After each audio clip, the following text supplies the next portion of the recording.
Isang magandang buhay at mapagpalang araw mga kagulay. Welcome po uli sa ating tag price update ng mga sariwang gulay dito po sa ating Kabanatuan Vegetable Trading Center, Palengke ng Sangitan. Samahan niyo po ulit akong mag-price tag ng mga gulay dito sa ating bagsakan para meron po tayong idea, basihan sa mga presyo ng gulay na narito na ating po magagamit pag tayo po'y nangalakal o mamili ng mga gulay dito sa ating bagsakan. Magsimula po tayo ng ating tag price sa pechay. Ang pechay po ngayon natin sa bagsakan ay nasa 25 pesos po per kilo or 250 isang bundle. Sa ating pong mustasa naman ay nasa 30 pesos po per kilo or 300 pesos isang bundle.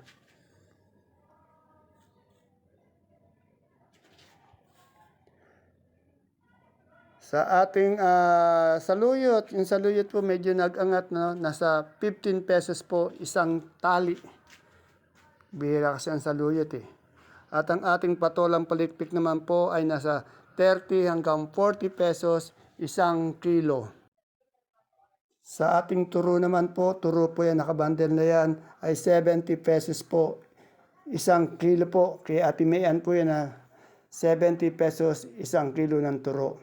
Sa ating siling Taiwan naman po, nasa 65 pesos po per kilo or 650 po isang bundle. Mababa pa rin po yung ating siling Taiwan. Sa ating siling panigang, ganun din po, 15 pesos hanggang 20 pesos po per kilo. Magaganda po yung mga sili natin, no? Malalaki. Yung ating siling sultan naman po, parehas pa rin po, nasa 80 hanggang 90 pesos po per kilo. Magaganda rin yung sultan natin sa bagsakan. Yung ating pong patolang kinis po ay nasa 25 hanggang 30 pesos po per kilo. Sa ating ampalaya po ay nasa 60 hanggang 70 pesos po isang kilo. Pag isang bundle, 600, 700 po yan dahil 10 kilo po yan. At ang ating okra naman po ay nasa 30 hanggang 40 pesos isang kilo.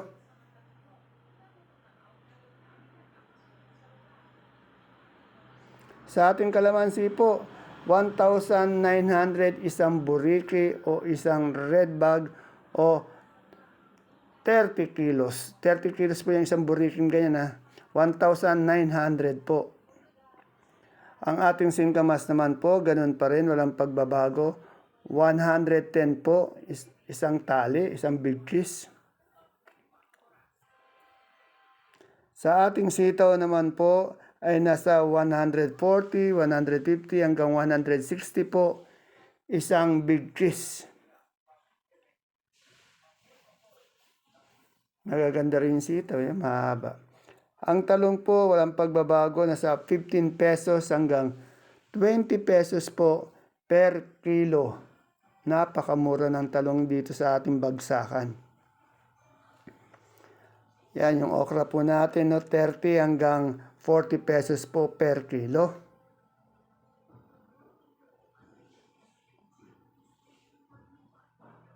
Sa ating bonitong ampalaya po, nasa 50 pesos po per kilo.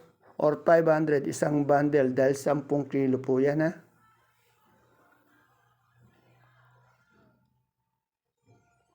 Sa ating mga kamote naman po, yung Taiwan Sea po nating pang mold, 45, yung hindi pang mold, 35. Yung ubi po, 35 pesos per kilo, yung dilaw, 30 pesos.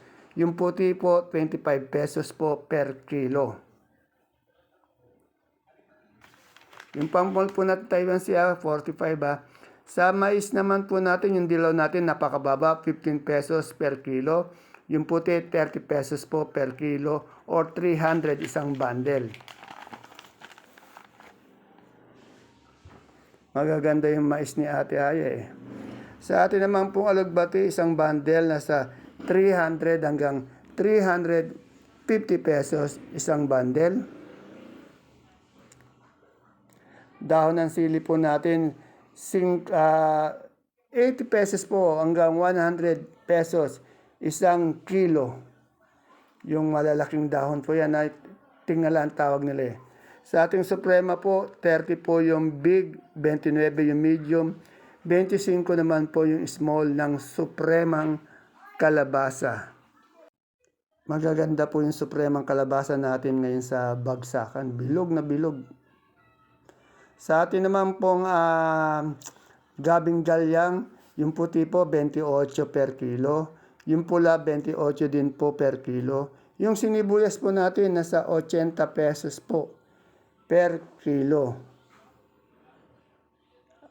At yung ating puso po ay nasa 25 hanggang 27 po per kilo, puso ng saging. Yan ang luya po natin, nasa 80 hanggang 85 pesos po yung quality. Yung dilaw naman po nasa 50 pesos po per kilo. Ayan po yung dilaw. Kay Mang Ana yan, Madam Ana Lu yung ano yan, yung sakadora dyan. Ayan yung luya niya. Sa lasuna po natin, yung kay Ma'am Ella po yan, nasa 35 pesos po per kilo.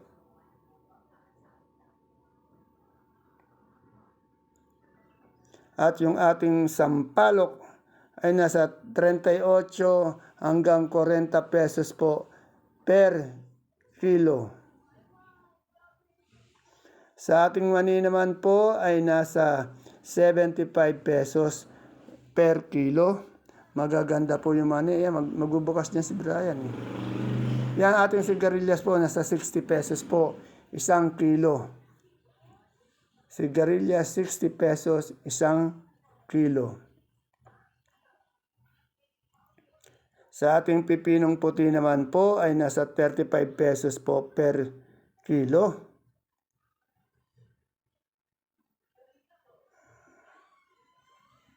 At sa ating pipinong bakla po ay nasa 45 hanggang 48 pesos po per kilo. Pipinong bakla po yan ha. At yung ating supiyang pong kalabasa, 38 hanggang 40 pesos po per kilo. Medyo angat po yung ating supiyang kalabasa ngayon. Sa ating kamatis, wala pong pagbabago.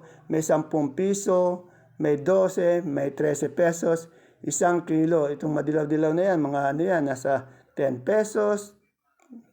Yung mga good na good talaga, nasa 13, minsan may 15. Bihira lang yung 15 po. Basta nasa 10 hanggang 12, 13. Ayan po yung ating repolyo po sa ating gulay bagyo, nasa 350 po, isang bundle. At yung ating namang pong pechay bagyo ay nasa 300 pesos po, isa ring bundle. Sa ating sayote po, isang bundle po ay nagkakalaga ng 200 pesos po isang bundle.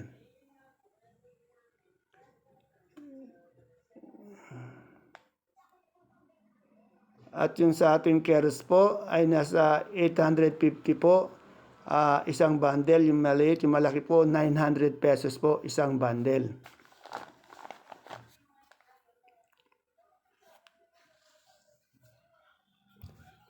Sa ating broccoli naman po, nasa 70 pesos po isang kilo.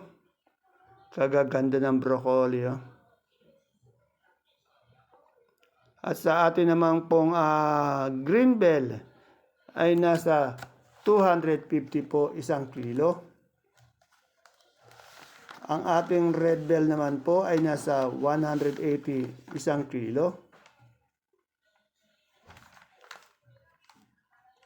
Ang lemon po natin imported, walang pagbabago, 180 po per kilo.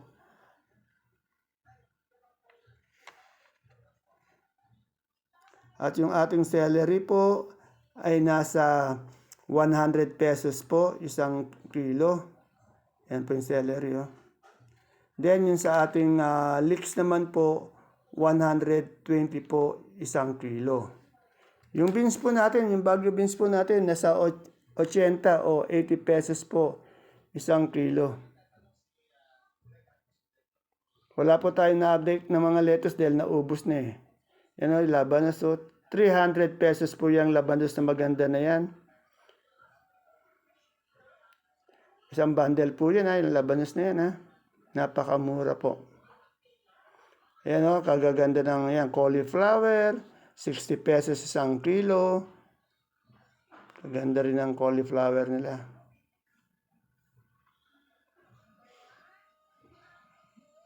At yung ating, yan, ano natin labanos pala. Yan, yung beans po natin, no? Nasa 80 pesos po per kilo. Baguio beans po yan, ha? 80 yung local kasi natin. Yung sa patag, 60 pesos lang po. At yung ating pong young corn, 25 pesos po per styro.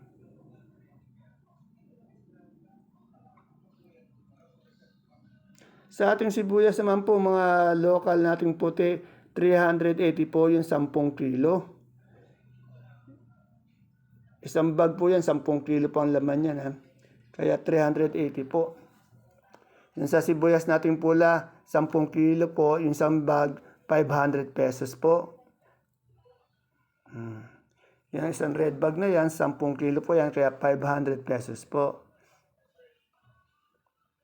Then sa super white po tayo, 530 po. 5 kilo po yung isang bag na yan. Yung pink bag na yan, 5 kilos.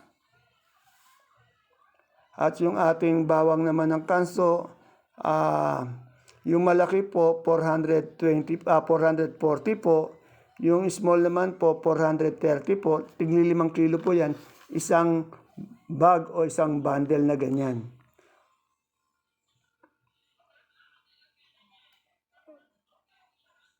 At last but not the least po, yung ating munggo po, 2,700 po. Isang sako or 25 kilos. Ayan po si Dr. Cheryl ng Sibuyasan.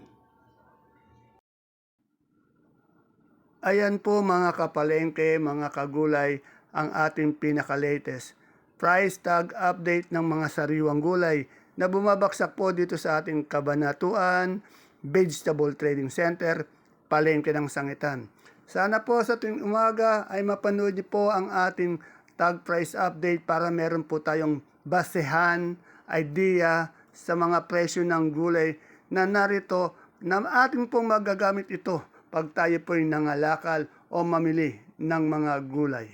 See you po again tomorrow sa ating next tag price update. Bye-bye. God bless us all po sa ating lahat.